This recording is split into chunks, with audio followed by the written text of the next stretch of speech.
আমরা যদি অনলাইনে ক্লাস করি তাহলে অনেক মানুষের কষ্ট কম হয়, জ্বালানির ব্যবহার কমে যায়, কেননা দেশে এখন প্রচুর পরিমাণে তেলের সংকট চলছে।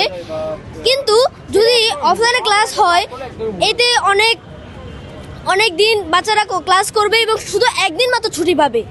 কিন্তু যদি আপনারা অফলাইনে ক্লাস নেন তাহলে বাচ্চারা ছুটিও পাবে 2 দিন, আবার স্কুলও ভালোভাবে পড়াশোনা লেখাপড়া সব করতে পারবে। এতে জ্বালানি খরচ একটু বেশি বেড়ে যাবে। তাই আমরা অফলাইনে ক্লাস করাটা বেশি প্রাধান্য দিতে চাই। অনেকের স্মার্টফোন নাই, অনেকে গ্রামে থাকে বা মোবাইলে আসক্ত হয় বাচ্চারা, এটা নিয়ে কি বলবেন? এটা নিয়ে আমি ফার্স্টলি অবশ্যই বলবো এটা না করাই ভালো। কারণ বাচ্চারা সে বাসায় থাকলেও বিদ্যুৎ তাদের খরচ করবেই। সে বাসায় থাকলে একটা বাচ্চা, বড় বাচ্চা, তার আলাদা রুম, আলাদা ফ্যান, আলাদা এসি সে ইউজ করবে। তার চাইতে বিদ্যালয়ে থাকাটাই আমি অনেকটাই সাশ্রয়ী মনে করি। তুমি বলো তো যে তোমার কি প্রবলেম হয় অনলাইনে ক্লাস হইলে, কি প্রবলেম হবে? যেমন আমাদের যদি অফলাইনে ক্লাস হয় তাহলে আমরা মিসদের জিজ্ঞাসা করতে পারি, একটা প্রশ্ন করতে চাইলে আমরা করতে পারি।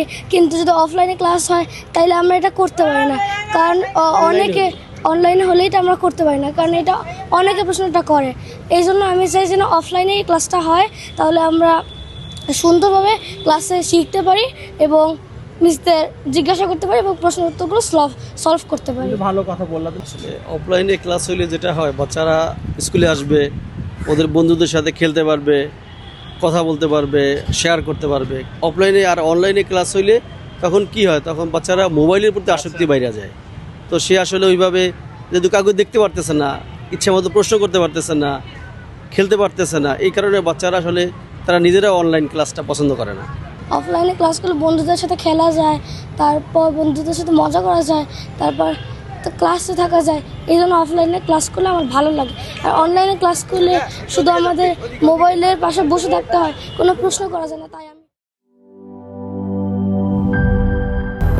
200-র বেশি সার্ভিস ও ফিচারে লেনদেনের সব বিকাশ অ্যাপে সম্ভব।